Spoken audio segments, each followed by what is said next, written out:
Under the glow of rally lights, a garland was lifted, and in the heartbeat that followed, fire and steel tore through the night. This is the story of how a single handshake became an act of war and changed India forever. The air in southern India that may carried an uneasy stillness, the kind that precedes a storm no one can see. Election season had thrown the country into a familiar frenzy of speeches, processions, and promises. Yet in Tamil Nadu the political winds carried a sharper edge. Rival factions within the Congress party, long simmering in their distrust, had stitched together a fragile alliance with the AIADMK, an arrangement meant to secure votes, but one that also brought with it grudging compromises and backstage resentment. Rajiv Gandhi, no longer prime minister but still the central figure of India's largest political party, had chosen to campaign here in Sriperumbudur, a quiet temple town, the kind of place where the heat clings to the air long after sunset and where politics was usually something that arrived in the form of a newspaper headline, not a motorcade. But on this evening, the town would witness an arrival that would change the course of the nation's history. He had begun the day hundreds of miles away, flying from rally to rally in a small chartered plane, navigating a schedule so tight it left no room for error. In Visakhapatnam, a fault in the aircraft's communications system had almost grounded him for the night. For a moment, fate seemed to intervene, perhaps to slow him down, perhaps to keep him away.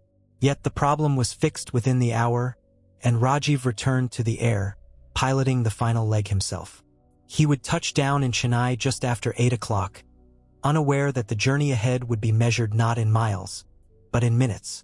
Waiting for him at the old Meenambakam airport was Margutham Chandrasekhar, the Congress candidate for Sriperumbudur, flanked by party leaders Vajhupti Ramamurthy and G.K. Mupanar, men whose handshake smiles masked deep political divisions. Scattered among them were plainclothes officers from the special branch, tasked with protecting a man whose name was said to sit high on the list of several terrorist groups. His personal security detail was in flux that night, one officer handing over to another, a small disruption in protocol that seemed inconsequential at the time. The motorcade moved out into the warm night. On the road to Sriperumbudur, he stopped for impromptu roadside meetings, stepping into the light of makeshift stages, his voice carrying promises to crowds pressed in close. In the back seat, 2 journalists, one from the New York Times, another from Gulf News, listened as the conversation drifted between politics and the personal. The mood inside the car was relaxed. The destination ahead was just another rally, another gathering of well-wishers, another chance to reach out. But at the temple grounds, the crowd had been gathering for hours. Strings of lights cut through the dark, spilling an amber glow over red carpets and towering cutouts of Rajiv and his late mother, Indira Gandhi. Loudspeakers blared music meant to excite the faithful. Behind the stage, party functionaries moved like stagehands in a play, clearing names for those who would greet him, an important formality in the security plan. The police had set up wooden barricades to keep the masses back, but the quality of the work worried them. The planks were flimsy, the gaps too wide. Still, they did what they could, noting with unease how often event volunteers brushed aside their concerns. Among those cleared for a personal greeting was a young girl named Kokila, carrying with her a poem written by her grandfather and translated into Hindi, a tribute she hoped to read aloud to Rajiv Gandhi himself. Her mother, Lata Kannan, had worked her way into the party's orbit only months earlier, and now used those connections to get her daughter onto the coveted list. But in the ebb and flow of bodies around the red carpet area, another figure began to move into place. A bespectacled woman in a green and orange salwar kameez, carrying a garland. Few took notice of her. She appeared to be just another party worker awaiting her turn. She was not. She was Dhanu. Somewhere beyond the barricades, a photographer known as Hari Babu adjusted the focus on a borrowed Chinon camera. He had already taken his first shot of the evening, the bespectacled woman in frame. Around them, others milled about, some in saris, some in the white kurta pajamas of party functionaries, each a piece of a puzzle that only later would reveal its terrible shape. As the minutes ticked past 9, the crowd surged forward at the first sign of approaching headlights. The motorcade slowed, then stopped. Rajiv Gandhi stepped out into the heat and noise, his white kurta catching the light. He moved down the red carpet, pausing every few steps to clasp a hand, accept a garland, exchange a word. His security detail kept pace, eyes scanning faces, but the atmosphere felt more festive than threatening. People reached for him not with weapons, but with flowers. Dhanu waited, the garland in her hands. She was small in stature, almost lost in the press of bodies. When her turn came, she bent forward, not in a clumsy stumble, but in a precise, practiced motion, bringing her head level with his waist. And in that instant, the world erupted. The explosion tore through the crowd with a flash and a roar, hurling bodies and debris into the air. Lights flickered, then failed. The music died mid-note. For a heartbeat, there was only the ringing in ears, the smell of smoke and blood, the disorienting chaos of a moment too sudden to understand. Then came the screams. High, panicked, unbroken. Where moments before there had been the warmth of human contact, there was now only wreckage. The red carpet was shredded, the air thick with dust and cries for help.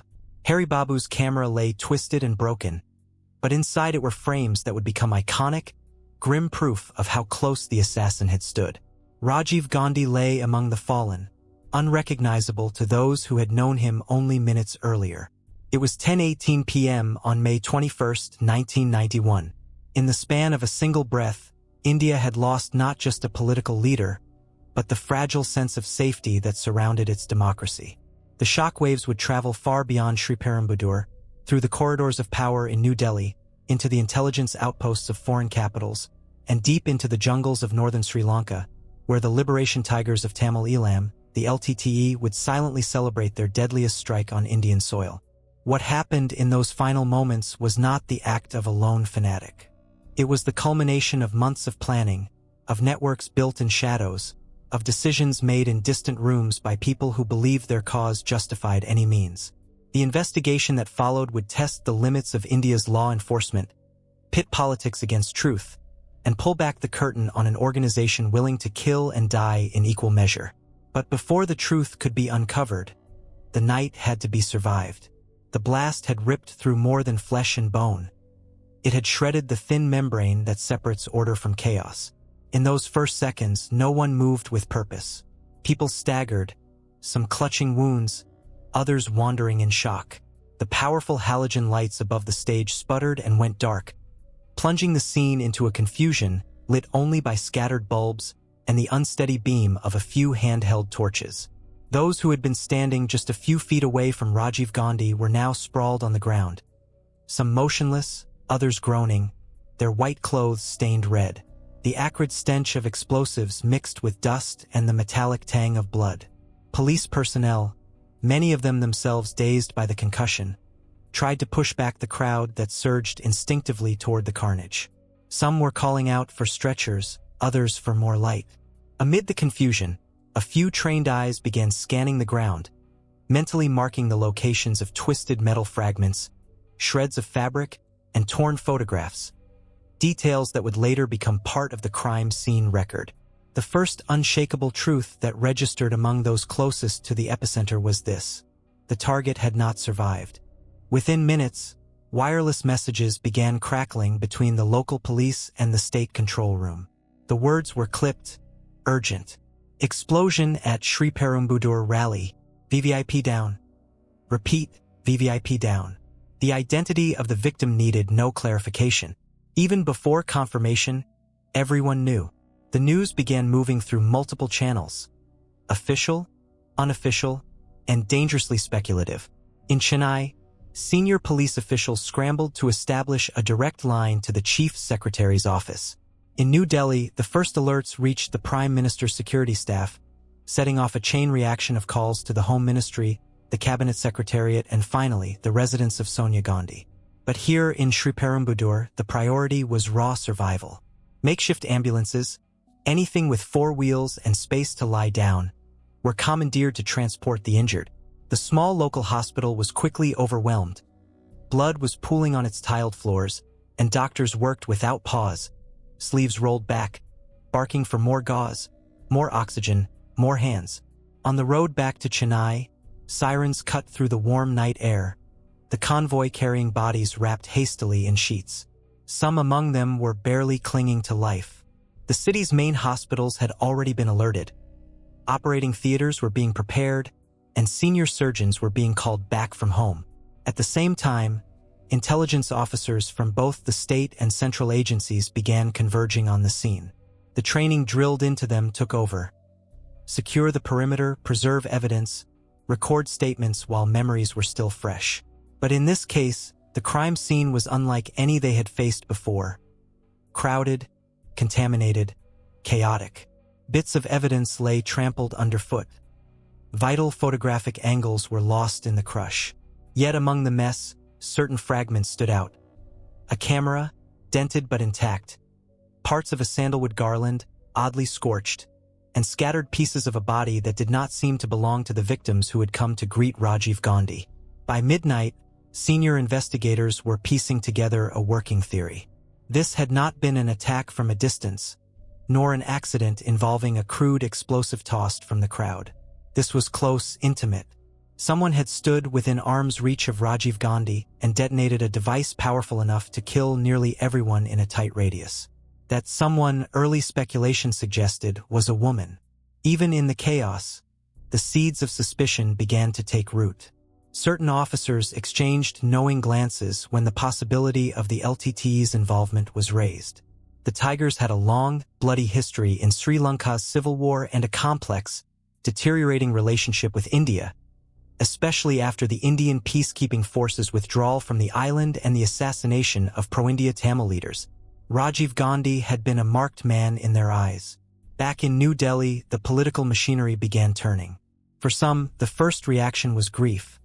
For others, it was calculation. The death of a former prime minister in the midst of an election was more than a tragedy. It was an event that could reshape the political map overnight. Already, phones were ringing between party headquarters, ministries, and embassies abroad. The United States, the United Kingdom, and multiple Asian governments sent urgent cables to their missions in India, requesting confirmation and assessment. In Sriperumbudur, the final act of the night was grim. Floodlights were rigged from hastily brought generators to allow the forensic team to work. The bodies were laid out in a line for preliminary identification, each covered with a sheet marked by a number. Photographers moved methodically, capturing every detail. Investigators retrieved Hari Babu's camera and began the delicate process of removing its film. They did not yet know that the images inside would become the single most important visual record of the assassination. A frozen sequence of moments, capturing the assassin just before the blast. When dawn broke over Tamil Nadu, the temple town was silent. The music, the speeches, the excited murmur of a rally night had been replaced by the low hum of official vehicles and the murmured voices of police, doctors, and journalists. The investigation had begun, and it would unfold into one of the largest, most complex criminal inquiries India had ever mounted. And at its center lay a single, haunting question.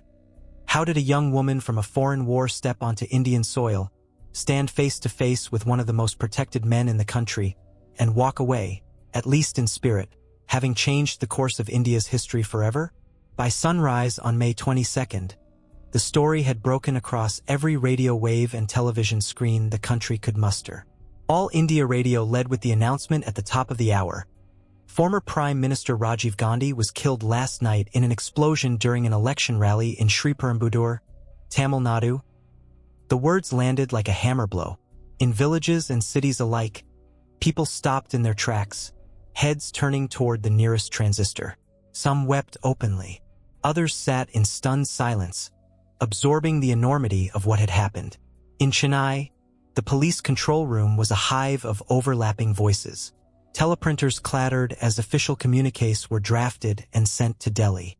Secure phone lines buzzed with calls from intelligence officers demanding updates every 15 minutes. Tamil Nadu was still under president's rule, meaning the administration in Chennai answered directly to the center. That chain of command, normally a bureaucratic tangle, would now be tested in real time. Shortly after 5 a.m., a team of senior officers boarded an Indian Air Force aircraft in New Delhi. Among them was Dr. Karthikeyan, the man soon to be appointed head of the Special Investigation Team, SIT. A veteran of both the CBI and the CRPF, Karthikeyan understood two things better than most: the patience required to untangle a conspiracy, and the speed needed in the first days to prevent it from evaporating. When his plane touched down in Chennai, he was met by state police officials who had spent the night in the field. Their initial report was terse: a suspected female suicide bomber, identity unknown, possible foreign connection, weapon likely to be a belt or vest device packed with high explosive. They had recovered multiple fragments of human remains that did not match any known victim. On the ground in Sriperumbudur, forensic teams were already working in a cordoned-off zone. The previous night's debris had been sifted into labeled evidence bags. Shrapnel pieces, bits of circuit wiring, scorched fabric, and the broken remains of a sandalwood garland. Every item was photographed in place before removal, each photograph logged. But it was the camera Haribabu's that promised the biggest breakthrough. In a dimly lit police lab in Chennai, technicians carefully wound the exposed film from the crushed body of the camera into a lightproof canister. Hours later, the first contact prints revealed what no witness could articulate clearly: a sequence of images capturing Rajiv Gandhi walking toward the crowd, smiling. The bespectacled woman in a green and orange salwar kameez standing just ahead, the two closing the distance between them, her head bowing, garland in hand, and then, in the final frame, a blinding bloom of white light as the explosion began. The photographs were chilling in their intimacy. They showed an assassin not at a distance, but almost touching her target, a fact that instantly shifted the investigation's focus. This was no random act. Someone had infiltrated the inner ring of a VIP security, had been cleared by face and name, to stand within arm's reach. By mid-morning, the SIT's provisional headquarters had been set up in a government building in Chennai. Officers from the CBI, the Intelligence Bureau, and the state CID were assigned specific tasks: track the bomb's origin, trace the woman's identity, map the movements of every person cleared to greet Rajiv Gandhi, and interrogate surviving witnesses while memories were still sharp. Two early leads emerged. First, the remains of the bomber suggested she had been wearing a garment adapted to conceal explosives, consistent with methods used by the liberation tigers of Tamil Nadu in Sri Lanka. Second, the pattern of shrapnel injuries matched forensic profiles from previous LTTE attacks against high-profile targets on the island. But leads are not proof. Proof required names, networks, and a chain of events that could stand in court. In Delhi, the political temperature was rising. The Prime Minister's office demanded hourly updates. Sonia Gandhi and her children were placed under heavy security. Foreign embassies in Chennai and Delhi began tightening their own perimeters, quietly advised that the possibility of further attacks could not be ruled out. Back in Sriperumbudur, local villagers were replaying the night in their minds, telling investigators about strangers seen earlier in the day, unusual camera equipment, and a group of people, 2 women and a man, moving with deliberate purpose near the red carpet. Some claimed to have seen them arriving together. Others insisted they had melted into the crowd only moments before the blast. The SIT worked without pause. For every credible sighting, there were 10 conflicting accounts. Every rumor had to be tested, every scrap of physical evidence catalogued and cross-referenced. Even the garlands left unclaimed after the rally were examined. Fibers, scents, traces of residue. Anything that might tie back to the assassin or her handlers. By the end of the first day, one thing was clear. This had been a suicide mission, carried out with precision and backed by an organization capable of moving personnel and materials into India without detection. As night fell on May 22nd, the SIT officers gathered for their first internal briefing. On the wall, a large map of Tamil Nadu bristled with pins marking possible sighting locations. On another, photographs from Haribabu's film were clipped in sequence. Beneath them, a single word had been written in chalk: why. They knew the how. They were beginning to grasp the who. But the why, the full, strategic reasoning that led a Sri Lankan insurgent group to assassinate an Indian leader 2 years after he had left office, was still obscured by the fog of politics, history, and revenge. It would take months to unearth the answer, but the first step had been taken.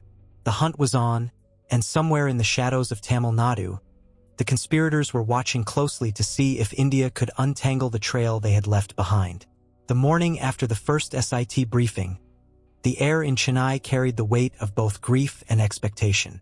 Newspapers across the country hit the stands with stark headlines in bold type. Rajiv Gandhi assassinated. The photographs were brutal. Twisted metal, scorched earth, police picking through the rubble. But in the corridors of the SIT headquarters, the imagery that mattered most was tacked to a single corkboard, the contact prints from Hari Babu's final roll of film. In those frames, Dr. Karthikeyan saw more than just evidence. He saw the assassin's calm, almost ritualistic approach. This wasn't an opportunistic strike. It was ceremonial, deliberate, a gesture meant to send a message before the detonation. The question was, to whom? That morning's priority was to put a name to the woman in the green and orange salwar kameez. Pathologists were working on the fragmented remains, attempting to reconstruct her face. Fingerprints were impossible. What they had instead were a few intact teeth, parts of the skull, and fragments of clothing. The forensics lab in Chennai sent word. The stitching on the salwar kameez was of Sri Lankan origin, and the sandalwood garland bore a distinct coastal resin common in parts of Jaffna. It wasn't definitive proof, but it pointed toward one suspect group, an organization that had made suicide bombings its signature long before the tactic became globally infamous. The Liberation Tigers of Tamil Nadu. The LTTE, or Tigers, were not strangers to India's intelligence community. Throughout the 1980s, they had operated training camps in Tamil Nadu under the tacit support of Indian intelligence during Sri Lanka's early civil war.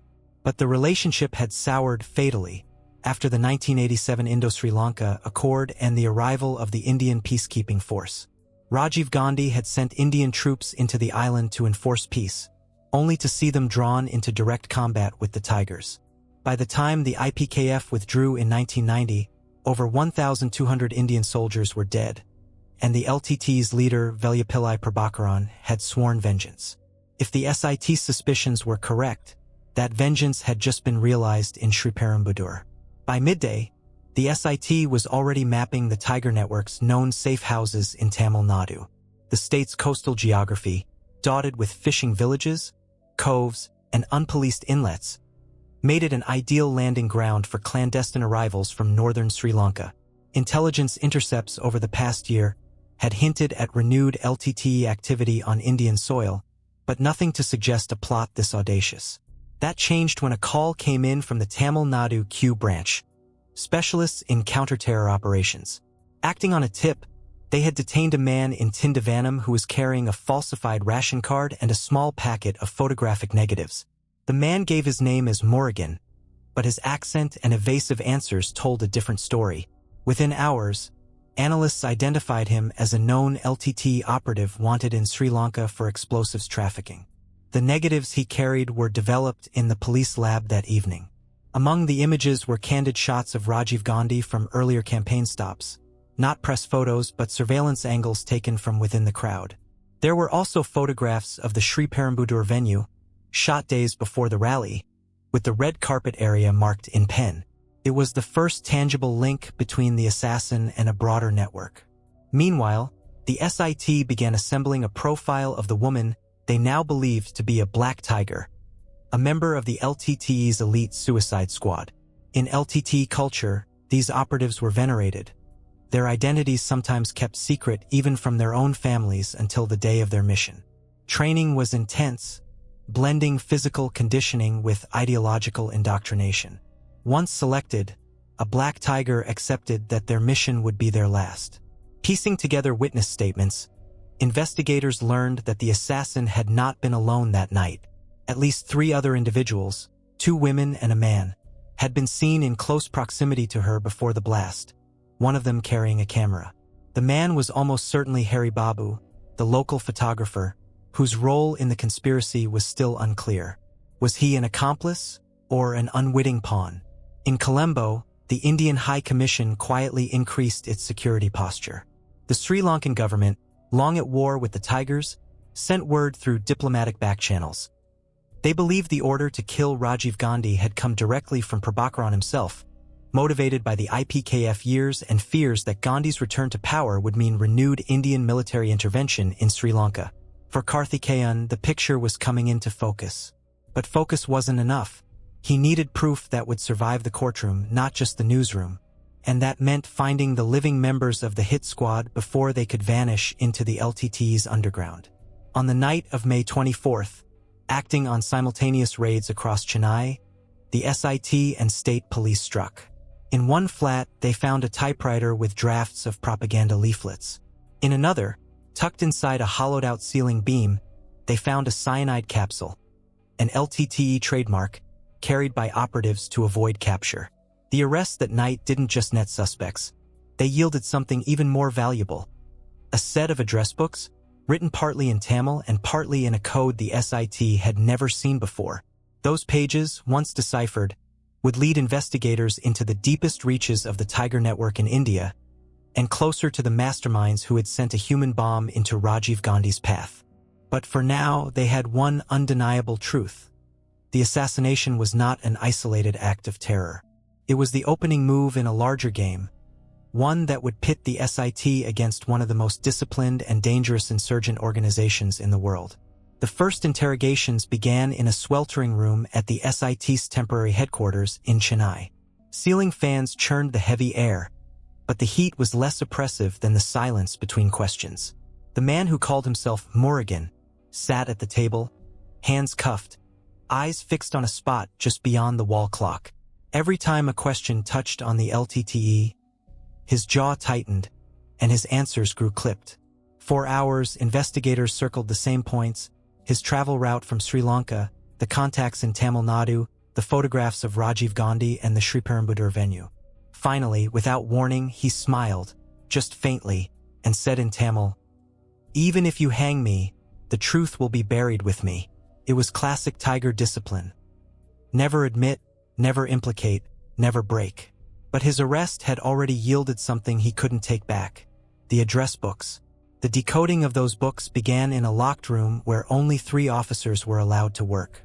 The pages were written in alternating lines of Tamil script and an alphanumeric cipher that at first looked random.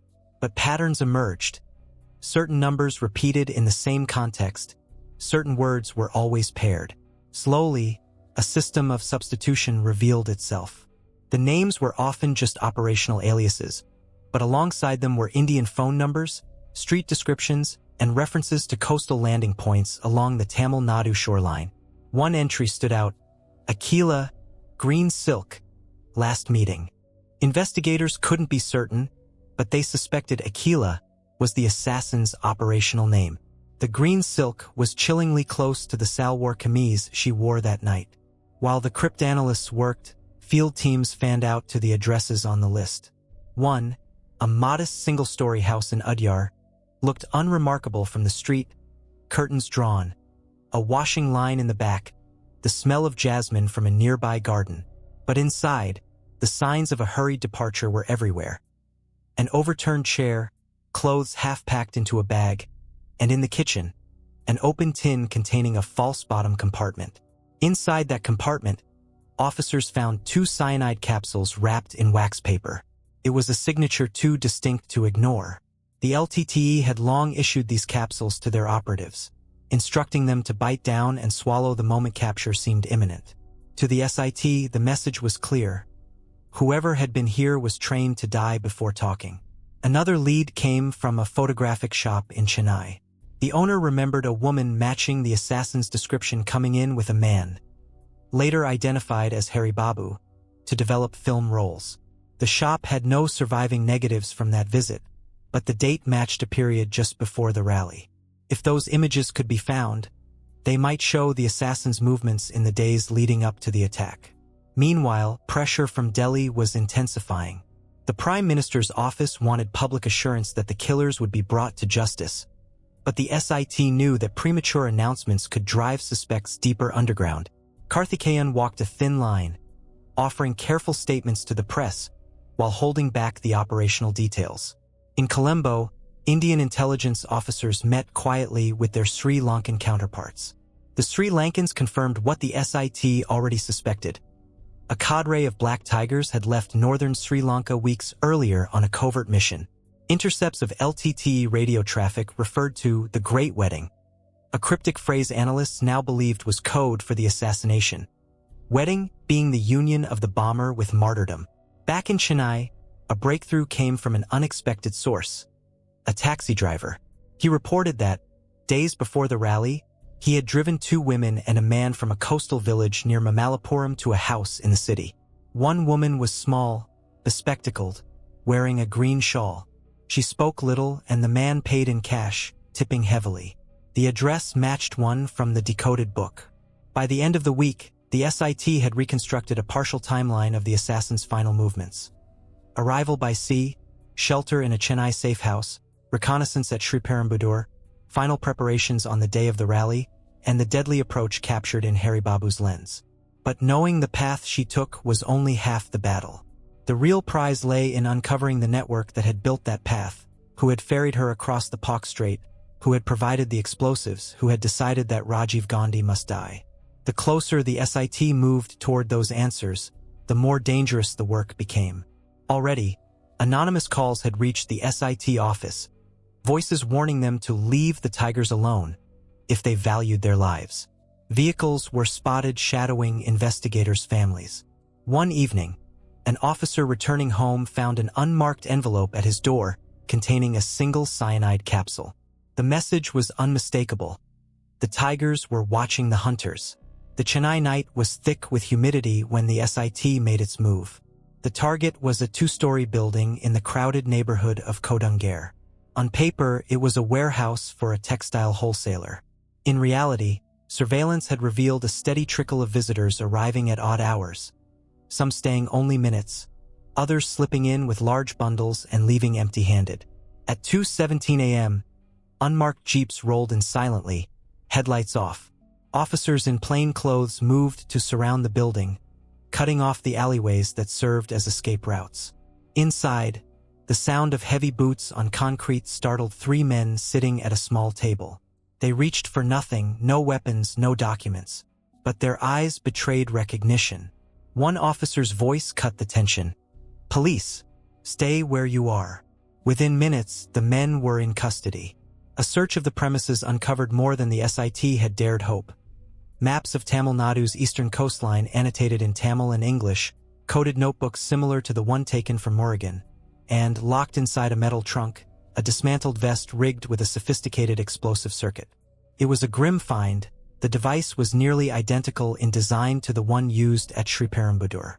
But here it was inert. The wiring had been disconnected, and the explosives, likely RDX, were missing. The forensic team would later confirm that the blast residue at the assassination site matched the chemical composition of the vest found in Kodungallur. One of the men arrested that night, a wiry figure who identified himself as Jayakumar, had been on the SIT's radar only peripherally, but a fingerprint lifted from the trunk's lid matched a print found on a shard of plastic at the blast site. It was the first physical evidence linking a living suspect directly to the assassination. For Karthikeyan, it was a moment to press hard. Jayakumar was separated from the others, taken to a secure interrogation facility. At first, he maintained the stoic silence typical of trained LTTE operatives.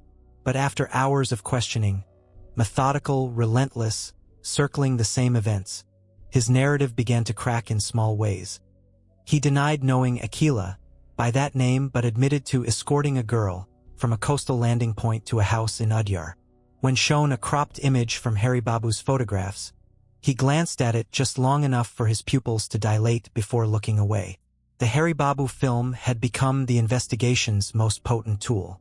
Developed frame by frame, the sequence was more than just a visual record. It was a timeline, a witness immune to intimidation. It showed the assassin's approach, the precise moment she bent forward, and the split second before the blast when her face, calm and focused, was turned slightly toward the lens. In court, those images would speak louder than any confession. But for now, they served another purpose: breaking down suspects who thought their operational discipline could shield them. While Jayakumar was being questioned, a parallel thread of the investigation was tightening around the explosives supply. The RDX in the vest was military grade, something not easily acquired on the black market. Ballistics experts traced its signature to a batch stolen months earlier from a Sri Lankan army depot during a Tiger raid. Smuggled by sea, the consignment was believed to have been split between multiple LTTE cells, one of which had clearly been operating inside Tamil Nadu. It was here that the SIT's collaboration with naval intelligence paid off. Coastal patrol logs revealed a small fiberglass fishing boat that had made an unregistered landing near Veteranium weeks before the assassination. The vessel's description matched one seen in earlier LTTE gun-running cases. The boat's owner, a fisherman named Suresh, was brought in for questioning. Nervous and chain-smoking, he insisted he knew nothing of politics. But when pressed, he admitted he had been paid handsomely to ferry guests, from a rendezvous point offshore to a beach under cover of darkness. He described one of the passengers as a quiet, thin woman with glasses, who never spoke and kept her hands folded in her lap during the entire ride. Piece by piece, the web was taking shape. The SIT could now trace the assassin's journey, from an LTTE-controlled strip of northern Sri Lanka, across the Pak Strait under cover of night, into the care of a Chennai-based support cell, then on to Sriperumbudur. But with every layer they peeled back, the investigators knew they were moving closer to the leadership figures who had sanctioned the killing. These were not operatives who could be plucked from a safe house. These were planners shielded by layers of loyal intermediaries and, across the water, by the LTTE's stronghold in the Jaffna Peninsula. By the end of the week, the SIT had identified 6 core members of the Indian support network. 3 were in custody, 2 were on the run, and 1, believed to be the cell's coordinator, had likely fled back to Sri Lanka. And somewhere in that network lay the answer to the most pressing operational question of all. Who had given the final order for Dhanu to walk up to Rajiv Gandhi with a garland in her hands and a bomb strapped to her body? By early June, the SIT's map of the case had grown dense with red strings and photographs, each pin marking a location where a clue had been found. A safe house, a coastal landing, a taxi drop, a meeting place. But the center of that map was no longer Sriperumbudur. It was the web spanning Tamil Nadu's fishing villages, the backstreets of Chennai, and, across the Pak Strait, the LTT's fortified enclaves in Sri Lanka. The push to identify every member of the Indian support cell led to an early morning operation in the crowded neighborhood of Mylapore. Acting on a tip from an informant in the Tamil underworld, one of the few willing to cross the Tigers, SIT officers entered a 2-room flat above a small tailoring shop. Inside, they found a young woman in her late 20s, startled mid-sip of tea. Her name, she said, was Shubha. She claimed to be a garment worker from Pondicherry, but in her bag were 2 forged ration cards, a small coded notebook, and a cyanide capsule taped inside a matchbox. More tellingly, on the wall above her bed hung a single photograph. Dhanu, in civilian clothes, smiling faintly at the camera. It was a breakthrough the SIT could not have scripted better. In custody, Shubha was different from the men they had interrogated, less guarded but also less predictable. She denied direct involvement in the assassination, yet she could not explain why Dhanu's picture was the only decoration in her flat. When pressed, she admitted to having helped a friend by arranging temporary lodging in Chennai for a visitor from Jaffna. Over days of questioning, fragments of her story began to align with other evidence. She had met Dhanu 2 days before the assassination, bringing her from the Udyar safe house to another location in Saidapet. There, she witnessed what she called a farewell ceremony. The details were chilling. In the small, candlelit room, Dhanu had been seated on a mat, surrounded by 3 LTTE operatives, 2 men and another woman. They recited Tamil verses extolling sacrifice for the Tamil cause, tied a ceremonial belt around Dhanu's waist, and placed a garland in her lap. No one said the word suicide, but the meaning was unmistakable. In the LTT's Black Tiger culture, this was the moment of commitment, when an operative crossed from the living to the remembered. Shubha also revealed something else. The garland Dhanu carried to Rajiv Gandhi had been specially prepared. Hidden among the flowers was a thin, flexible detonator cord leading into the device under her salwar kameez. It meant that even if security had tried to remove the garland, the blast could still have been triggered in an instant.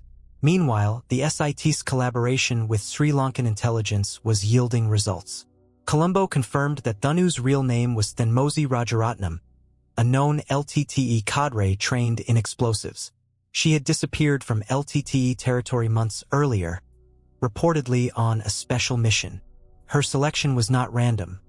She was related by marriage to high-ranking LTTE members, making her both trusted and ideologically unshakable. Interpol, now looped into the investigation, began checking LTTE-linked contacts across Southeast Asia, looking for anyone who had recently traveled to or from India under false identities. The hope was to track the escape routes of surviving conspirators.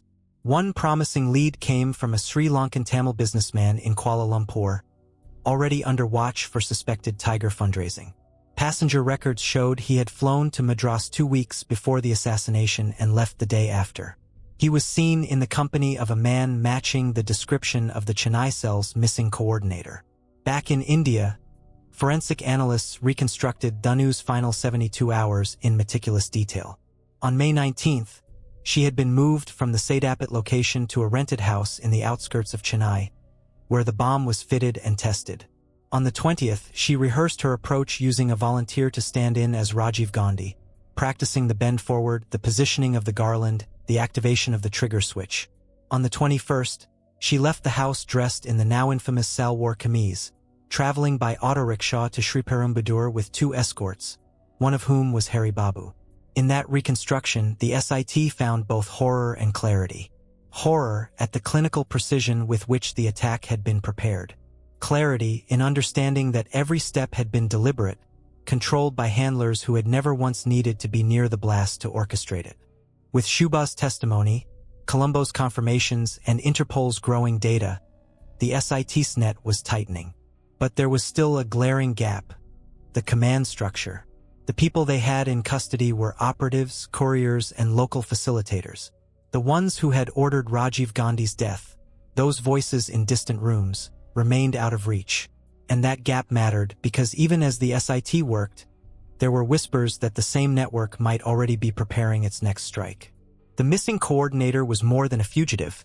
He was the linchpin between the street-level operatives in Tamil Nadu and the LTTE command in northern Sri Lanka, known to the SIT only by his alias Severasan. He was said to be tall, one-eyed, and fluent in both Tamil and English. In tiger circles, he had a reputation for meticulous planning and the ability to disappear at will. Severasan's name surfaced repeatedly in decoded entries from the seized address books. Several entries noted meetings in K House and M Beach, shorthand for known LTTE-friendly safe houses and landing points. More ominously, his alias appeared alongside the code phrase, "wedding confirmed," in a notebook recovered from the Kodungare raid. To track him, the SIT leaned heavily on intercepted LTTE radio traffic. The Research and Analysis Wing, RAW, had been monitoring clandestine shortwave transmissions between the Tamil Nadu coast and the Jaffna Peninsula for months. Most were routine logistics, supply updates, coded personnel movements, but a handful from the week before the assassination stood out. One, sent from the Sri Lankan side, read, "Bride ready, garland prepared, ceremony on schedule." Another, the day after the blast, was shorter and colder. "Wedding complete. Send thanks to the family." Decoded by raw linguists, the messages were unmistakable. Bride was the assassin, garland was the bomb, ceremony was the hit, and family referred to the LTTE command unit that had approved the mission. While analysts parsed the radio logs, the SIT was chasing physical sightings of Severasan. Reports trickled in from multiple states, Andhra Pradesh, Karnataka, even as far north as Delhi. Each lead set off a sprint. Officers dispatched, safe houses raided, railway stations watched. More than once, they arrived hours too late, finding only the lingering smell of cooked rice or the faint warmth of a bed where someone had slept and slipped away before dawn. One near miss came in the coastal town of Nagapattinam. Local police, acting on a tip, had surrounded a small lodge where a one-eyed man had checked in under a false name. But by the time they moved in, the room was empty, the bedsheets gone, and the register entry torn from the book. In the wastebasket, they found a scrap of paper with a Chennai phone number later linked to Shuba's contact list. Political pressure was mounting alongside the manhunt. National elections were underway, and the assassination had thrown the political landscape into turmoil. Ministers in Delhi wanted results, names, arrests, public closure. Karthikeyan pushed back, warning that the network could not be dismantled piecemeal without risking its regeneration. The SIT needed the whole picture, and that meant patience, even under the glare of a grieving nation. Then, a break came from an unexpected quarter. In Bangalore, Karnataka police arrested a petty smuggler named Munusamy during a coastal patrol. In his pocket was a slip of paper with 2 phone numbers, one of them belonging to a public phone booth in Chennai that Srivarumbudur had been traced to weeks earlier. Under questioning, Munusamy admitted he had ferried a tall, one-eyed man and 2 companions from Chennai to a secluded guest house near Bangalore. The SIT moved fast. Karnataka police secured the guest house, arresting its caretaker and seizing 3 bags left behind in a locked room. Inside, they found clothes, canned food, a small shortwave radio, and, most important, a passport in a false name with Srivarumbur's photograph. It was the first tangible proof that the man was still on Indian soil. Simultaneously, Colombo sent a classified dossier to Delhi through diplomatic channels. It contained intelligence from LTTE defectors claiming that Prabhakaran himself had approved the assassination, in consultation with his intelligence chief Patu Aman. The operation was reportedly justified internally as preventive, to ensure Rajiv Gandhi, if re-elected, would never send Indian troops back to Sri Lanka. For the SIT, this was the link they had been working toward. Not just field operatives and facilitators, but a direct line to the LTTE's inner circle. But proving it in an Indian courtroom would require more than defectors' testimonies and intercepted code phrases. They needed the operational orders, or the men who had heard them given. That meant one thing: Srivarumbudur had to be caught alive. But the Tigers had their own doctrine about capture. Don't be taken. Every core LTTE operative carried a cyanide capsule for that reason. And Srivarumbudur, more than anyone, knew what his knowledge was worth to both sides. The hunt was narrowing, but every kilometer closer raised the same urgent question. Would they reach him before the cyanide did? By mid-July, the manhunt for Srivarumbudur had become a race between 2 clocks: the SIT's relentless pursuit and the LTTE's determination to erase its own trail. Every week that passed without an arrest increased the risk that Srivarumbudur would vanish across the Pak Strait or end his own life before capture. Surveillance teams worked in rotating shifts, watching bus stands, lodges, and coastal landing points. Undercover officers posed as fishermen, fruit vendors, and tea stall owners in neighborhoods known for Tiger sympathizers. Every so often, the stillness broke. A whispered tip, a sighting, a fragment of conversation overheard in a market. One of those whispers came from a deep-cover informant embedded in Chennai's smuggling circles. He had been feeding the SIT scraps of information for weeks, most of it peripheral. But this time his voice on the secure line was tense. Your one-eyed man is in Hosur. He has 2 women with him. They are waiting for transport.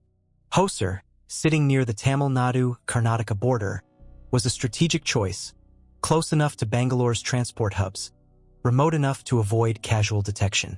By the time SIT teams rolled in, they had a rough grid of the area, narrowing down the possible hideouts. An abandoned tile roof house on the outskirts matched the informant's description. Surveillance confirmed movement inside: 2 female figures, 1 male, all keeping the windows covered. Karthikeyan authorized an approach at dawn. What happened next nearly cost the SIT a senior officer. As the team moved into position, a sharp noise cracked the quiet. A door slamming, followed by the thud of boots on dirt. Srivarumbudur had spotted movement outside. In seconds, the 3 fugitives bolted through the rear, disappearing into the scrubland.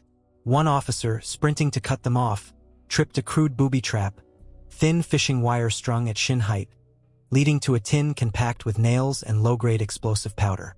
The blast was small but vicious, tearing into his leg and knocking him off balance.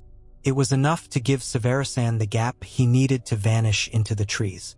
When the house was searched, it was clear they had left in a hurry. A cooking pot still simmered on the stove. In a corner, a canvas bag held a shortwave radio, spare batteries, and a map with faint pencil markings tracing a route westward toward the coastal districts. The failed arrest was a blow to morale, but it also confirmed something critical. Severasan was still relying on the LTTE's inland safe house network, rather than making an immediate run for the coast. That gave the SIT a chance, if they could anticipate his next move. Intercepted chatter provided the next piece. Raw operators monitoring Tiger transmissions picked up a coded exchange. The goods will move to the orchard. The festival is on the 19th. Prepare the boat. Decrypted, it pointed to a safe location in the Mandya district, Karnataka, where festival likely meant extraction night. Karthikeyan dispatched 2 teams, one to sweep Mandya quietly, another to monitor every fishing boat within a 50-kilometer stretch of the coast. This time, he ordered no public disclosure, no leaks, and no hurried moves. Meanwhile, interrogations of newly detained Tiger couriers revealed another chilling fact. Severasan had contingency plans not just for escape, but for mutual suicide. If capture seemed inevitable, he and any companions were to take cyanide rather than risk interrogation. To the LTTE, death was preferable to the risk of revealing operational secrets. This knowledge hung over every planning session. It meant the SIT couldn't simply corner him. They had to catch him in a moment when he was unprepared, separated from the capsule that could silence him forever. That would require not just tracking his location, but infiltrating his trust. The breakthrough, when it came, would come not from technology or force, but from patience, a waiting game that would take the hunt into its final lethal chapter. By the first week of August, the SIT's map of the manhunt had narrowed to a single pin. Through weeks of surveillance, quiet pressure on Tiger sympathizers, and decoded intercepts, investigators had traced Severasan's movements to Bangalore's southern outskirts. There, in a modest 2-story house in Conanicut, he had taken refuge with 2 female companions, Suba, the woman already on the SIT's radar from earlier interrogations, and another believed to be an LTTE courier named Nalini. The breakthrough came from a seemingly unremarkable source, a local milk vendor. Questioned casually by a plainclothes officer posing as a municipal worker, he mentioned delivering to a new family who kept their curtains drawn even in the day, paid in exact change, and spoke in low, urgent Tamil. One of them, he added, wore dark glasses all the time, even indoors. That was enough for the SIT to move. Karthikeyan insisted on absolute secrecy. No local police were to be informed until the last moment, to avoid leaks. The house was put under 24-hour surveillance, agents rotating in shifts from a borrowed van parked down the street. Over days, they confirmed the patterns. Severasan rarely emerged, Suba occasionally ventured out for provisions, and the third woman never left at all. On the night of August 17th, a coded transmission intercepted by RAW confirmed what the SIT had feared. Arrangements for departure were underway. In Tiger parlance, it could mean an escape, or it could mean the preparation for suicide in the event of a raid. Either way, the window for action was closing. At dawn on August 20th, the order was given. A cordon was thrown around Conanicut. Armed teams moved into position, sealing the narrow lanes leading to the target house. A loudspeaker announcement in Tamil called on the occupants to surrender peacefully. There was no answer. For long minutes, the standoff held, tension pooling in the air. Then, from inside, a muffled voice called out, not in surrender, but in defiance. The officers outside could not make out every word, but the meaning was clear. They would not be taken alive. The decision to enter was made swiftly. As the breach team forced the door, a sharp chemical odor hit them. Bitter almond, faint but unmistakable. Cyanide. Inside, the scene was frozen in grim tableau. Severasan lay on the floor, his sunglasses beside him. The unmistakable gap of an empty left eye staring upward. Suba and the other woman were slumped nearby. In each of their mouths, a cracked glass vial. The poison had worked in seconds, shutting down heart and breath before anyone could intervene. For the SIT, it was a bitter ending. The man who had orchestrated the assassination, the only one who could have confirmed the orders from Prabhakaran's inner circle, had silenced himself forever. But the safe house still held value. Search teams found weapons, a cache of documents in Tamil, and a half-burned diary containing notes on movements, coded contacts, and what appeared to be logistics for other operations that never came to pass. Among them was a single, chilling line written in block letters. The wedding was beautiful. Back in Chennai, the news of Sriperumbudur death brought a complicated mix of relief and frustration. The immediate threat was over, but the chance to lay bare the full chain of command had died with him. Publicly, the SIT declared the manhunt complete.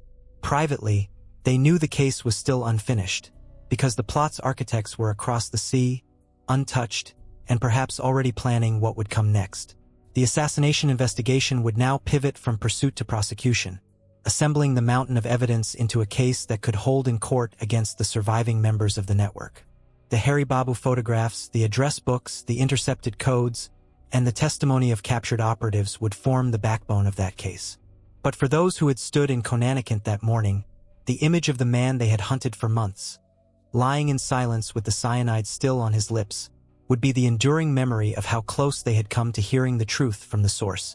With Sriperumbudur dead, the SIT's war room in Chennai took on a different energy. The whiteboards once filled with arrows and sighting reports were now being wiped clean, replaced with timelines, evidentiary charts, and lists of witnesses. The hunt had ended. The prosecution had begun. The challenge was immense. The network was still dangerous, its sympathizers still active, and its surviving operatives in custody were trained to resist interrogation. A single slip, a procedural error, a mishandled piece of evidence, could give a defense lawyer the opening to dismantle years of work. The legal framework chosen for the trial was the Terrorist and Disruptive Activities Prevention Act, TADA, a controversial but powerful tool. It allowed for extended detention, admissibility of confessions made to police officers, and special in-camera proceedings for sensitive testimony. It also meant the entire trial would unfold under extraordinary security, both inside and outside the courtroom. The case file grew thick with the SIT's meticulously catalogued evidence. Hari Babu's photographs, enlarged sequential prints showing Dhanu's approach, her moment of pause in front of Rajiv Gandhi, and the final frames before the blast. They would be presented as the visual spine of the prosecution, anchoring the timeline. Forensic analysis of the blast site, residue samples linking the explosives to RDX stolen from the Sri Lankan army. Microscopic examination of bomb fragments matched the circuitry found in the unfinished vest recovered from the Kodungallur raid. The address books, decoded to reveal names, phone numbers, and safe house locations. The entries for Aquila and the notes referencing wedding provided the clearest coded link between the assassin and the wider conspiracy. Intercepted communications, transcripts of the coded LTTE radio messages that, once decrypted, confirmed the assassination as a sanctioned mission. Witness testimony from the taxi driver who ferried Dhanu and her handlers, the milk vendor in Conanicut, and the fisherman who smuggled her across the Palk Strait. Each was placed under witness protection, their identities shielded in court filings. But the most delicate piece of the puzzle was the testimony of arrested operatives. Under TADA, their confessions to police could be admissible, but only if the court was satisfied that they were voluntary. Defense lawyers would argue coercion. The SIT needed airtight proof that each statement had been given without threat or promise. This legal battle began even before the trial. Preliminary hearings saw heated exchanges between the prosecution and defense. Human rights advocates criticized TADA's provisions, while the prosecution countered that no ordinary criminal statute could address a conspiracy of this scale and sophistication. Meanwhile, security arrangements for the accused were unlike anything Tamil Nadu had seen. The prisoners, men and women, were held in high-security cells, their movements tracked by multiple guard shifts. Even inside prison, there was the fear of cyanide. Each meal was checked, each cell searched regularly for hidden vials. In parallel, the SIT worked to prepare its witnesses. Some were terrified to testify, convinced the Tigers could reach them anywhere. One key witness, a small-time fixer who had unknowingly rented a vehicle to the conspirators, asked bluntly, "What good is my evidence if I don't live to give it?" For such witnesses, relocation and anonymity became the only assurances. The SIT's internal briefings now carried a clear tone. The manhunt may have ended with Sriperumbur's death, but in the courtroom, the LTTE would fight just as hard to obscure its chain of command. The prosecution's task was to make the conspiracy undeniable, to weave the photos, the codes, the testimonies, and the forensics into a single, unbroken narrative. When the trial finally opened, it would not just be about securing convictions. It would be about showing the country and the world that the killing of Rajiv Gandhi had been no act of chance, no lone fanatic's outburst, but a calculated act of international terrorism, carried out with precision, discipline, and the cold logic of war. The trial of the Rajiv Gandhi assassination case opened under the shadow of unprecedented security. The special Tata court sat in Punnamalli, on the outskirts of Chennai, its premises transformed into something more like a military compound than a courthouse. Armed guards manned the gates, metal detectors screened every entrant, and the court schedule was kept deliberately fluid to minimize the risk of targeted attacks. Inside, the air was thick with tension. 26 accused sat in the dock, men and women whose faces betrayed nothing. Some stared straight ahead, others fixed their eyes on the floor. A few wore faint, almost defiant smiles, a reminder that even in chains, their allegiance to the LTTE was unbroken. The prosecution opened with a blunt assertion. This was no spontaneous act. This was a conspiracy that spanned two nations, involving trained operatives, coded communications, and the deliberate targeting of a former Prime Minister of India. From the first day, the strategy was clear: lay out the conspiracy in chronological order, tying each accused to a specific role and reinforcing every point with hard evidence. Day 1 was dominated by the Hari Babu photographs. Projected onto a large screen, they were shown in sequence, each frame frozen and explained. The room was silent as the final images appeared. Thanu stepping forward, bending slightly, her hand moving toward the detonator hidden beneath her salwar kameez.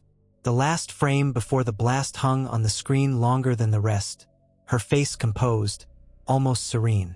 The judge, a man known for his measured tone, broke the silence. This is the moment that changed the course of our nation's history. Day 2 focused on forensic science. Experts testified how traces of RDX at the blast site matched the chemical signature of explosives stolen from the Sri Lankan army, the same batch partially recovered from the Kodungare safe house. Photographs of bomb fragments, circuit boards, and wiring were displayed, each linked through laboratory reports to the assassination device. Day 3 brought the coded address books into play. The prosecution explained the decoding process, showing how names like Aquila and phrases like wedding and garland corresponded to Thanu and the plot. This was paired with the intercepted LTTE radio transmissions. Their translations read aloud, leaving no doubt about their meaning once decrypted. The defense, from the outset, sought to fracture the narrative. They argued that much of the evidence was circumstantial, that the accused were being tried not for their actions but for their alleged affiliations. One lawyer thundered that the prosecution was trying to turn political enemies into criminal scapegoats. Another tried to undermine the Hari Babu photographs by questioning the chain of custody, suggesting the negatives could have been tampered with. The court was unmoved. The SIT had anticipated these lines of attack, producing meticulous logs showing the secure handling of every piece of evidence. In the case of Hari Babu's film, they presented testimony from the photographer's family, the police officers who seized the camera, and the forensic lab technicians who developed the images under supervision. Midway through the proceedings, the courtroom was given one of its most human moments of the trial. The taxi driver who had driven Thanu and her escorts on the day of the rally took the stand. Nervous and visibly shaken, he recounted how the small woman with glasses had sat silently in the back, while her companion gave directions. When shown a photograph of Thanu, he hesitated only a second before saying, "Yes, that's her." Every witness like him, ordinary people drawn into extraordinary events, added another thread to the prosecution's tapestry. Yet the defense still had its weapons, questioning the voluntariness of confessions made under Tata, alleging coercion, and hinting that political motives tainted the investigation. In the weeks to come, these battles would shape how much of the SIT's evidence could survive judicial scrutiny. Outside the court, the trial drew crowds of journalists, politicians, and members of the public. For many, this was more than a legal process. It was the nation's reckoning with a moment of trauma that had unfolded in full view of television cameras and front-page headlines. The prosecution's task was not simply to win convictions. It was to make the truth of the conspiracy undeniable, so that history could not be rewritten by whispers and revision. The prosecution's momentum was solid, but they knew the defense's next line of attack: undermine the credibility of every confession and suggest the SIT had relied on intimidation rather than investigation. Under Tata, confessions to senior police officers were admissible, but only if the court was satisfied they were voluntary. The defense painted every statement as the product of coercion, threatening to gut the case's backbone. To counter, the SIT produced detailed records of each confession session: location, time, the presence of interpreters, and the absence of physical restraint. Medical examinations conducted immediately before and after the statements showed no signs of injury or duress. Every detail was aimed at building a wall against the defense's claims. But the most dangerous, and potentially decisive, move came when the prosecution called its most sensitive witness, a former LTTE operative who had turned state witness in exchange for protection. Known in court only by the pseudonym Ravi, he was brought in under tight guard, his face partially obscured from the gallery. Ravi's testimony was unlike anything heard so far in the trial. Speaking in a measured voice, he described life inside the LTTE training camps in northern Sri Lanka: the rigid hierarchy, the indoctrination, and the meticulous planning of suicide missions. He explained the Black Tiger initiation ceremonies, mirroring what Shubha had described in her interrogation: the belt, the garland, the farewell verses. When the prosecutor asked if he knew of the mission to kill Rajiv Gandhi, Ravi paused, scanning the courtroom as though weighing the danger of his own words. Then, with deliberate clarity, he said, "Yes, it was called Operation Cheetah. Savarasan was the commander. The order came from Prabhakaran himself through Patu Aman. The reason was to prevent Rajiv Gandhi from returning to power and sending Indian forces back to Sri Lanka." The courtroom fell silent. Even the defense lawyers, normally quick to object, hesitated before challenging him.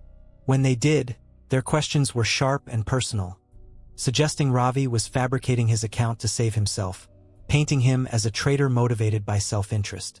But his answers were consistent, his details matching intercepted communications and known LTTE operating patterns.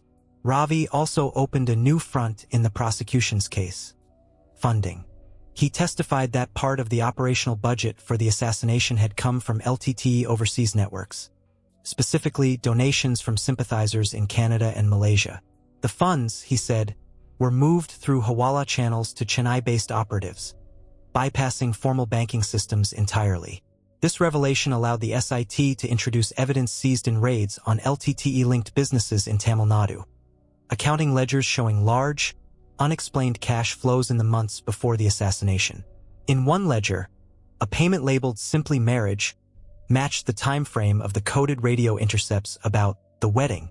Politically, these courtroom moments reverberated far beyond Punamali. The direct accusation that Prabhakaran had personally ordered the hit inflamed tensions between India and Sri Lanka, where the civil war still raged. Tamil Nadu's political climate grew more volatile, with some parties using the trial's revelations to inflame pro-LTTE sentiment, while others demanded an even harder crackdown on Tiger sympathizers. As the prosecution neared the close of its evidence, the case against the accused was more than a chain of forensics and photographs. It was now anchored in the lived reality of an insider who had stood inside the Tigers' den and seen the order given. But the defense was not finished. They had their own strategy for the final stages: to turn the trial from a surgical examination of facts into a political battlefield where motive, morality, and justice could be clouded by ideology. And as the trial entered its final weeks, everyone in the courtroom understood that the verdict, whatever it would be, would echo far beyond the walls of Punamali. By the time the trial reached its final month, the mood inside the Punamali Special Court was no longer one of detached legal argument. The air had grown heavier, sharper, like the moments before a summer storm. The defense had shifted tactics, leaning hard into the political undercurrents of the case. They no longer sought only to dismantle the prosecution's evidence. Instead, they framed the trial as an attack on the Tamil cause itself. One senior defense lawyer declared, "This court is not only trying individuals, It is putting an entire people, their struggle, and their dignity on trial. It was a calculated move. Outside the courthouse, small but vocal groups of pro-LTTE demonstrators gathered daily, waving flags and carrying posters of Prabhakaran. They shouted slogans not just in defense of the accused, but against what they saw as India's betrayal of Tamil aspirations in Sri Lanka. The SIT knew this was designed to apply pressure on the judge, on the public, and indirectly on the witnesses. Inside, the prosecution refused to be drawn into ideological debates. Their closing strategy was surgical. Strip the case back to the facts, show the chain of evidence from the LTTE command to the blast at Sriperumbudur, and keep the politics outside the courtroom door. They reinforced the forensic spine of the case, the RDX residue, the circuit matches, the photographic sequence. They tied the address books and radio intercepts directly to the accused, showing how each played a role in the conspiracy. Arranging travel, securing safe houses, transferring funds, scouting the rally site. And they returned again to the Hari Babu photographs, the silent, unblinking proof that no theory of mistaken identity or political framing could erase. Projected once more on the courtroom wall, the final frame of Dhanu's approach hung there for a long, breathless minute before the prosecutor spoke. This image is the end result of every phone call, every coded message, every rupee transferred. This was the purpose for which these accused acted. And it was deliberate. The defense, in their closing, attacked from two angles. First, they argued that the SIT's reliance on Tata confessions was inherently unreliable, that the so-called voluntariness was a legal fiction. Second, they questioned the credibility of Ravi, the prosecution's star insider witness, painting him as a turncoat willing to sell any story for his own survival.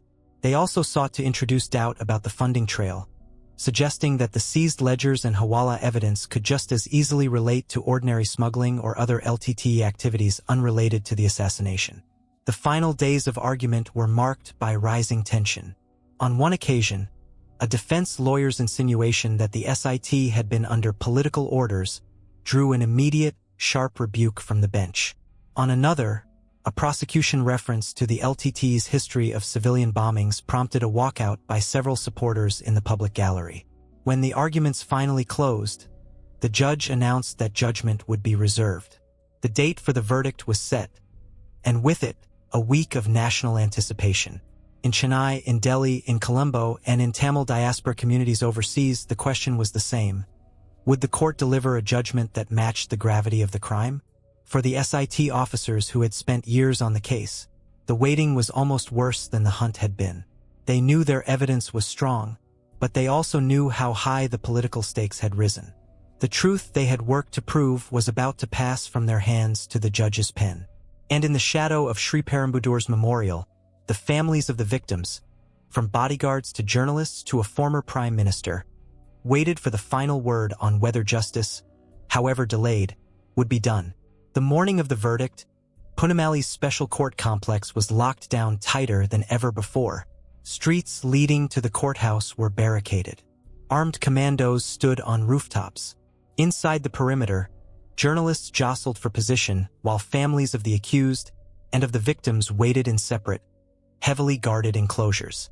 The accused were brought in under escort, wrists chained, faces impassive. Some avoided eye contact altogether. Others scanned the gallery, perhaps searching for familiar faces in the crowd. At 11:15 a.m., the judge entered. The room fell into an almost unnatural silence. Without preamble, he began reading the judgment, a document that would run to hundreds of pages, but whose core findings were delivered in measured, deliberate tones. The court accepted the prosecution's narrative in full. The assassination was the result of a planned, deliberate, and well-coordinated conspiracy between LTTE operatives in India and Sri Lanka. The evidence, photographic, forensic, testimonial, and circumstantial, formed an unbroken chain linking each accused to specific acts in furtherance of the conspiracy. The order to assassinate Rajiv Gandhi had emanated from the LTTE's top command, with Prabhakaran and intelligence chief Patu Aman as its ultimate architects. The verdict was devastating for the defense.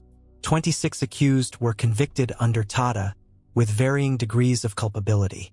4 were sentenced to death, the court ruling that their roles in executing the conspiracy merited the maximum penalty.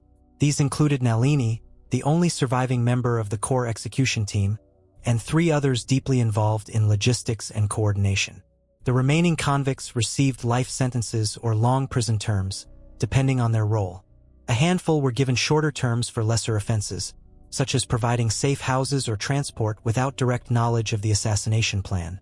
Though the judge noted even these acts had enabled the execution of an act of extraordinary gravity, the courtroom reaction was raw. Families of the victims wept quietly. Some clutched photographs of lost loved ones. On the other side, relatives of the condemned sobbed openly, some collapsing as the death sentences were read. Outside, television crews beamed live updates to a nation holding its breath. In his written judgment, the judge called the killing of Rajiv Gandhi an act of terror intended to strike at the heart of Indian democracy. He rejected the defense's claim that the trial was politically motivated, stating that the facts, as proven, admit of no other conclusion than that the accused knowingly and willingly participated in a conspiracy whose sole object was the assassination of a former prime minister. The political fallout was immediate. In Delhi, government officials hailed the verdict as a reaffirmation of the rule of law in the face of terrorism. In Tamil Nadu, reactions were sharply divided. Some condemned the LTTE and expressed relief that justice had been done, while pro-Tiger groups denounced the sentences as state vengeance. Across the Pak Strait, the LTTE remained defiant. In a rare statement, a spokesperson dismissed the trial as a fabrication of the Indian state, though notably, they did not directly deny the operation's existence. For the SIT, the judgment marked both an ending and a beginning. They had secured convictions, but they also knew the appeals process would be long, and that the LTTE's networks, though weakened, were not gone. The assassination of Rajiv Gandhi had been avenged in court, but the shadow of the Tigers still lay over India's southern coast. And for the families who had waited years for this day, the verdict was not closure in the pure sense, because closure cannot bring back the dead. But it was, at last, an official acknowledgement of the truth they had always known, that their loved ones had been taken not by chance, but by the deliberate act of an enemy determined to kill. The judgment in Punamali had been decisive, but in India's legal system, a death sentence is never the end of the story. Within weeks, the 4 condemned prisoners, Nalini, Murugan, Sandhan, and Pararivalan, filed appeals to the Supreme Court. The appeals were grounded in both procedural and moral arguments. Their lawyers claimed flaws in the trial court's reliance on Tata confessions, alleging that the voluntariness of such statements was impossible to guarantee. They also argued that the prosecution had overstated each convict's knowledge of the full conspiracy, effectively sentencing some to death for peripheral roles. In Delhi, the Supreme Court's review was exhaustive. For months, the bench heard submissions, examined the trial record, and weighed the precedent for death penalty cases in India. It should be applied only in the rarest of rare circumstances. In 1999, the court upheld the convictions, confirming the death sentences for all 4. The judgment described the assassination as a diabolical act of calculated political assassination, and concluded that the punishment must reflect its extraordinary gravity. But the story didn't stop there. What followed was a slow, grinding legal chess game, mercy petitions, presidential reviews, and political interventions that kept the case alive in the headlines for years. The political turn. In the early 2000s, Tamil Nadu politics saw shifting alliances, with some parties openly advocating for clemency. They framed the convicts not as terrorists but as misguided youth, arguing that decades in prison had reformed them. Nalini, in particular, became a focal point for these campaigns. Her sentence was commuted to life imprisonment in 2000 after the intervention of Sonia Gandhi, Rajiv Gandhi's widow, who cited compassion and Nalini's role as a mother. International human rights organizations also entered the fray. Amnesty International and other groups opposed the executions on principle, urging India to commute all death sentences in the case. Petitions poured in from Tamil diaspora communities abroad, particularly in the UK, Canada, and Australia, where LTTE sympathies still ran strong. The mercy petition delays. Murugan, Sandhan, and Pararivalan each filed mercy petitions to the President of India. These applications languished for over a decade, passing through different administrations without resolution. The delays themselves became a legal issue. In 2014, the Supreme Court commuted their death sentences to life imprisonment, ruling that the inordinate delay in deciding their petitions amounted to cruelty under Article 21 of the Constitution. The decision split public opinion. Some saw it as a humanitarian correction. Others viewed it as a betrayal of justice, reducing the punishment for one of the most audacious political killings in India's history. The shadow of the Tigers. By the time the appeals process concluded, the LTTE itself had been militarily defeated in Sri Lanka, crushed by government forces in 2009. But the political and emotional scars from Rajiv Gandhi's assassination lingered in India. The case became a touchstone in debates about capital punishment, counterterrorism, and the balance between justice and mercy. Even decades later, the assassination continued to shape India's policy towards Sri Lanka. Successive governments remained wary of becoming entangled in Tamil politics across the Pak Strait, and the events of 1991 stood as a cautionary tale about the cost of intervention in another nation's civil war. For the families of the victims, the appeals process was an exhausting ordeal. Each new hearing, each petition, meant reopening wounds that had never fully healed. And while the legal outcomes shifted over time, the facts of Sriperumbudur never changed. A young woman, a garland, a detonator, and a blast that altered the course of a nation. By the 2010s, the assassination of Rajiv Gandhi had receded from the front pages, replaced by new political crises and fresh headlines. But inside Tamil Nadu's high-security prisons, the story had never ended. Nalini, Murugan, Sandhan, and Pararivalan, once the most closely guarded prisoners in the state, had become fixtures of the system. They were no longer high-risk detainees under constant watch for cyanide vials. They were middle-aged inmates, some approaching seniority within the prison hierarchy. Nalini had carved out a peculiar role. She worked in the prison library, tutored younger inmates, and maintained occasional contact with her daughter, who had been raised away from public view. Murugan and Sandhan, both Sri Lankan nationals, spent much of their time in the prison's garden plots, tending plants with a quiet intensity. Pararivalan, the youngest of the four, immersed himself in books and technical studies, later mentoring fellow inmates in electronics. Over time, their names resurfaced in political discourse, not as threats but as causes. Tamil nationalist parties began championing their release, arguing that 3 decades of incarceration had satisfied any demand for justice. The LTTE's military defeat in Sri Lanka had, in the eyes of their supporters, removed any danger of their return to militant activity. In 2014, the Tamil Nadu state government formally recommended their release, sparking a legal standoff with the central government in Delhi, which opposed any remission for those convicted in the killing of a former prime minister. The turning point came in May 2022, when the Supreme Court of India ordered the release of Pararivalan, citing his long imprisonment, good conduct, and the inordinate delay in processing his mercy petition. The ruling invoked Article 142 of the Constitution, which allows the court to pass orders for complete justice in exceptional cases. That decision set the stage for the others. In November 2022, the court extended similar relief to Nalini, Murugan, Sandhan, and the remaining convicts, ordering their immediate release. After more than 3 decades, the last living participants in the plot that killed Rajiv Gandhi walked free. The reactions. The release orders split the nation.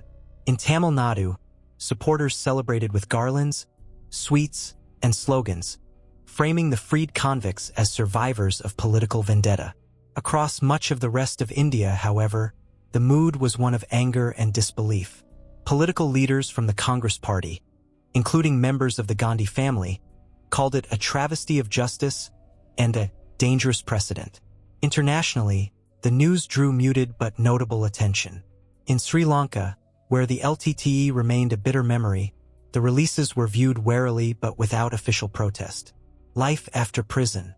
Freedom for the convicts was not freedom from the shadow of their past.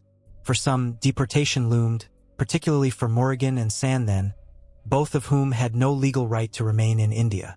For Nalini and Pararivalan, the challenge was reintegration into a society that remembered their faces from the front pages of the 1990s. While each expressed gratitude for their release, none offered detailed public commentary on the assassination itself.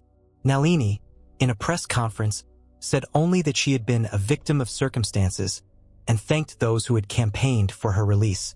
A nation's uneasy memory.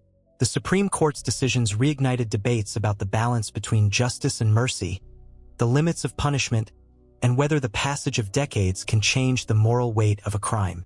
For many Indians, especially those who remembered the night of May 21, 1991, the idea of the assassins walking free was almost unthinkable.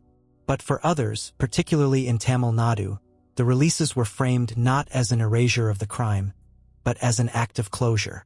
In their view, the long prison terms had already served the demands of justice, and mercy was a sign of a mature democracy. In truth, both narratives now coexist uneasily in India's political memory. The Rajiv Gandhi assassination remains a landmark in the country's history, a moment that altered security protocols, foreign policy, and the nation's relationship with its own Tamil population. And now, with the release of the last surviving conspirators, it has also become a case study in how justice, time, and politics can collide. The blast at Sriperumbudur on May 21, 1991 did not just end a political career, it tore apart India's approach to VIP protection. The assassination was a profound shock to a system that had believed, until that night, that a blend of intelligence inputs and police cordons could contain the threat. In the days after the killing, one grim fact was unavoidable. Rajiv Gandhi's death had occurred in full public view, within a cordon that was supposed to protect him. The LTTE had not stormed a stage or fired shots from a distance. They had walked their assassin directly into arm's reach. The SPG transformation. At the time, Rajiv Gandhi was no longer Prime Minister, and the Special Protection Group, SPG, created after Indira Gandhi's assassination, was not mandated to guard former PMs once they left office beyond a certain period. Rajiv had been under scaled-down security, relying heavily on local police and state intelligence units when campaigning. That gap proved fatal. After Sriperumbudur, Parliament moved quickly to amend the SPG Act. From then on, former prime ministers and their immediate families would receive SPG cover for a longer duration, often for life if the threat perception justified it. The unit itself underwent deep restructuring. Layered security rings, physical protection was redesigned into concentric perimeters, with the innermost ring staffed only by elite, heavily vetted SPG personnel.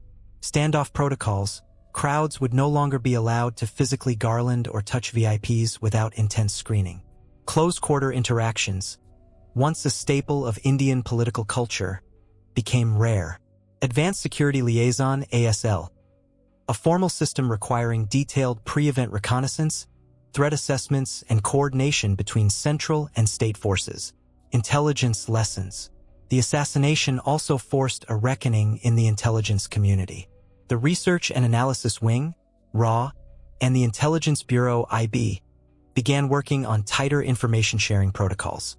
The SIT's investigation had shown that small intelligence fragments, suspicious arrivals from Sri Lanka, sudden cash flows into Tamil Nadu, had been spotted, but not always stitched together in time. In response, joint task forces became more common, blending domestic and foreign intelligence resources for high-profile threat scenarios. RAW strengthened its counter-LTTE desk, while IB reoriented some of its field operations to focus on transnational terrorist networks. The VIP culture shift. For politicians themselves, the Rajiv Gandhi killing became a before and after moment. The casual mingling with crowds, the unvetted access at rallies, the tactile symbolism of garlanding leaders. All of it came under scrutiny.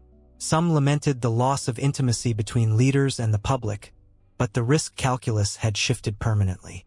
Even decades later, SPG drills still referenced the Sriperumbudur breach as a cautionary tale in their training modules. The protocols built in the 1990s extended beyond VIPs. They influenced how large public events were policed, how checkpoints were set up, and how intelligence warnings were acted upon. Counterterrorism policy. The case also left a policy scar. Indian engagement in Sri Lanka's civil war, already controversial, became politically toxic. Successive governments maintained a strict distance, even when humanitarian crises erupted on the island. And when the LTTE resurged in the late 1990s, Delhi's position was clear. There would be no return to the role of peacekeeper, no repeat of the 1987 to 1990 intervention that had sown so much animosity. Ultimately, the security overhaul born from Rajiv Gandhi's assassination was both reactive and transformative. It responded to the immediate lessons of that night, but it also redefined, for a generation, the balance between political accessibility and survival in the face of modern terrorism. For most of the world, the assassination of Rajiv Gandhi is remembered through a single frame, the young former prime minister stepping forward to greet a woman with a garland, followed by the blinding flash of the blast. But within that split second, not one life was taken, but 15. The dead included security personnel, political workers, journalists, and ordinary citizens who had simply come to see a public rally. Their names rarely appeared in headlines after the initial reports, but for their families, the wound never healed. The bodyguards, several members of the Tamil Nadu police's security detail, died instantly. They had been stationed in the inner cordon, some with their backs to the assassin, scanning the crowd for threats they could not imagine would come from directly in front of them. Many were young, in their late 20s or early 30s, with children too young to remember them. For their families, the loss was doubled by the cruel irony. They had died doing the very job meant to prevent such a tragedy. In the years that followed, state and central governments announced pensions and lump sum compensation, but for many widows and parents, the bureaucracy was slow and the paperwork relentless. The journalists, 2 journalists were killed in the blast, including the photographer Hari Babu. His camera, shattered but recoverable, would later provide some of the trial's most damning evidence. Hari Babu's images froze the sequence of events leading to the detonation, but the man behind the lens never saw them developed. Colleagues remember him as a young, ambitious photojournalist who hustled from assignment to assignment, hoping for a big break. Instead, his final frames became history. His family received public recognition, but also the quiet, crushing knowledge that his work had cost him his life. The ordinary supporters. Among the dead were party workers and local residents who had been excited to see Rajiv Gandhi in person. Some had traveled hours by bus to reach Sriperumbudur.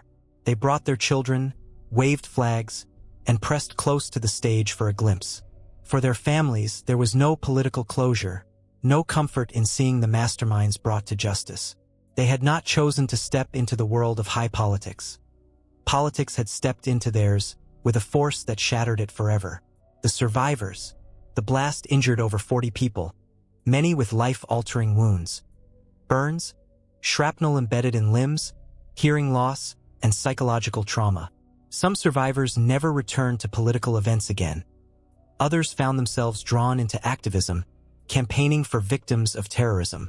The memorial. Today, Sriperumbudur is marked by the Rajiv Gandhi Memorial, a sprawling complex of landscaped gardens and a central monument at the blast site. The design is serene, almost meditative, in contrast to the violence it commemorates.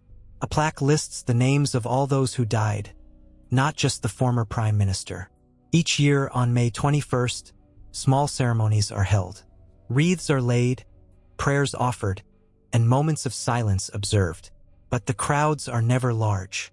For most, the assassination is a page in history. For the families, it is every day. The cultural memory. Over time, the assassination has been portrayed in documentaries, books, and even fictionalized accounts.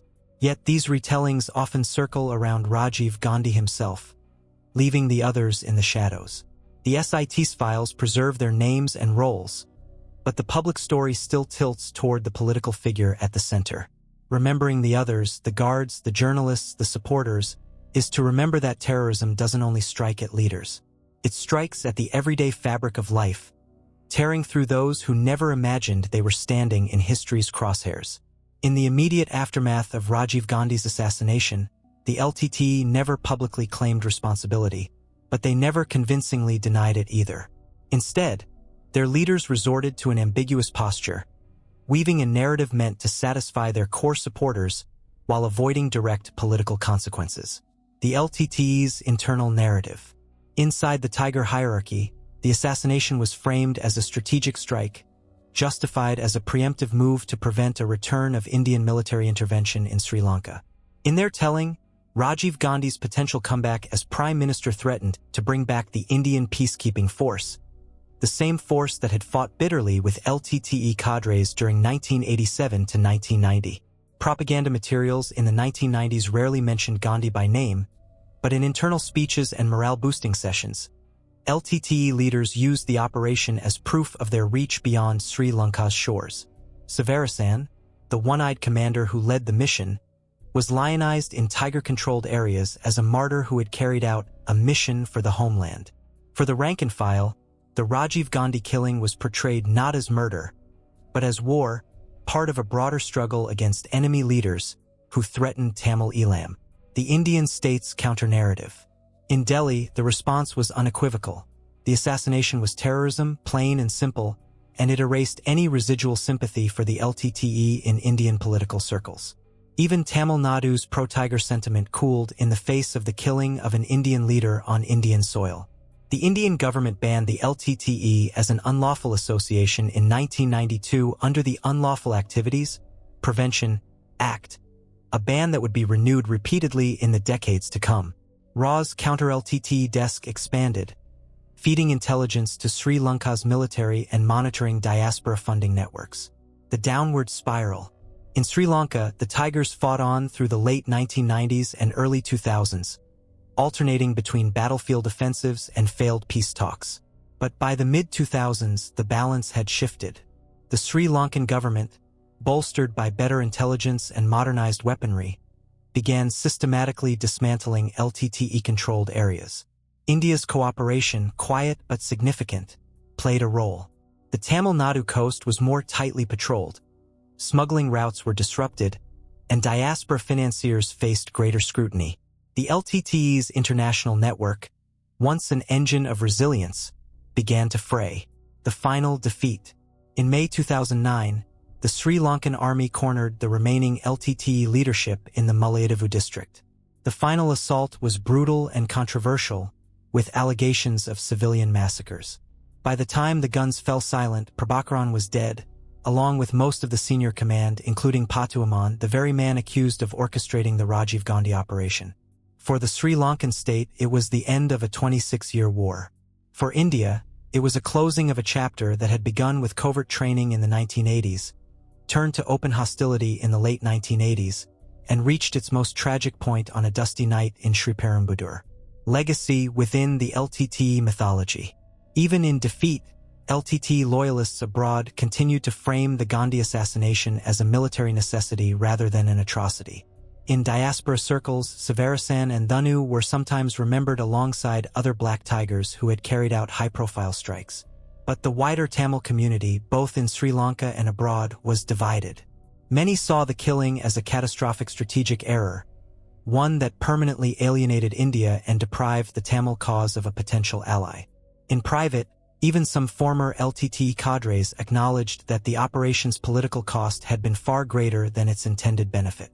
By the time the LTTE was gone, the Rajiv Gandhi assassination had become both a rallying point for diehard loyalists and a cautionary tale for everyone else. It was proof of the group's reach and ruthlessness, and also of its capacity for self-destruction. The killing of Rajiv Gandhi did more than shake India's domestic politics.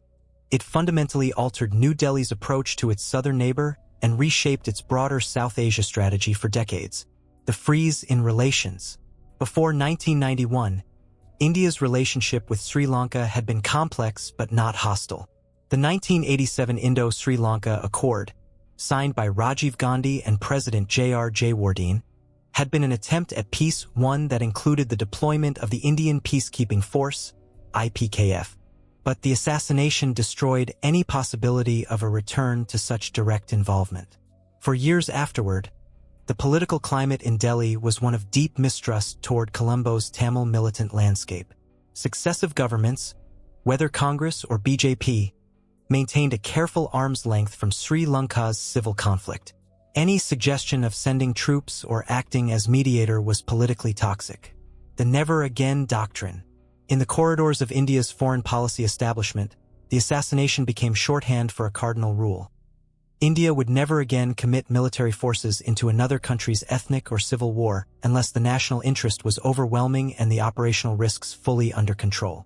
This doctrine wasn't written down, but it became ingrained in strategic thinking. It influenced decisions not just in Sri Lanka, but also in Nepal, Maldives, and Afghanistan. Whenever a proposal arose for deeper intervention, there was always someone in the room to say, "Remember Sriperumbudur, intelligence as a first line." Rather than boots on the ground, India turned to intelligence and diplomatic pressure. RAW developed deeper assets within Sri Lanka, monitoring not only the LTTE but also Colombo's shifting alliances with foreign powers. Maritime surveillance in the Pak Strait was intensified, blending Coast Guard patrols with electronic monitoring to detect arms and smuggling runs. This approach, avoid direct combat but shape the battlefield through intelligence, became a model for India's counterterrorism posture elsewhere. It was applied in varying forms in Myanmar, where insurgent camps sometimes threatened India's northeast, and in Afghanistan, where India relied on development aid and intelligence rather than troops. A changed Tamil Nadu dynamic.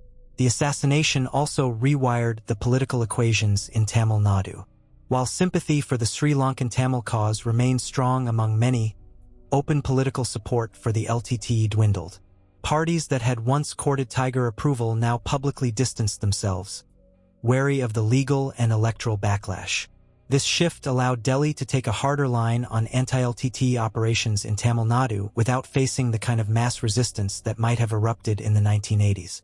Intelligence sharing between the central agencies and Tamil Nadu police improved, closing many of the smuggling channels that had once been LTTE lifelines. The post-2009 relationship. After the LTTE's defeat in 2009, India cautiously re-engaged with Sri Lanka, but always with the memory of 1991 in the background. Delhi pushed for political reconciliation and rights for Sri Lankan Tamils, but avoided any move that could be construed as favoritism toward separatists. To this day, when Indian envoys speak about terrorism in South Asia, the Rajiv Gandhi assassination is cited as a defining example of why cross-border militancy must be confronted early and decisively. It is not just a chapter in history books, it's a living reference point in policy debates. More than 30 years after the explosion tore through a warm May night in Sriperumbudur, the site is no longer a rally ground. The dust has been replaced with paving stones, the stage with gardens, and the noise of political speeches with the quiet murmur of visitors. The Rajiv Gandhi Memorial now stands at the heart of the complex, a broad, open space with white stone pathways that spiral toward a central lotus-shaped platform. Every May 21st, small delegations arrive to lay wreaths. Government officials come, as do members of the Gandhi family. The ceremonies are brief and solemn.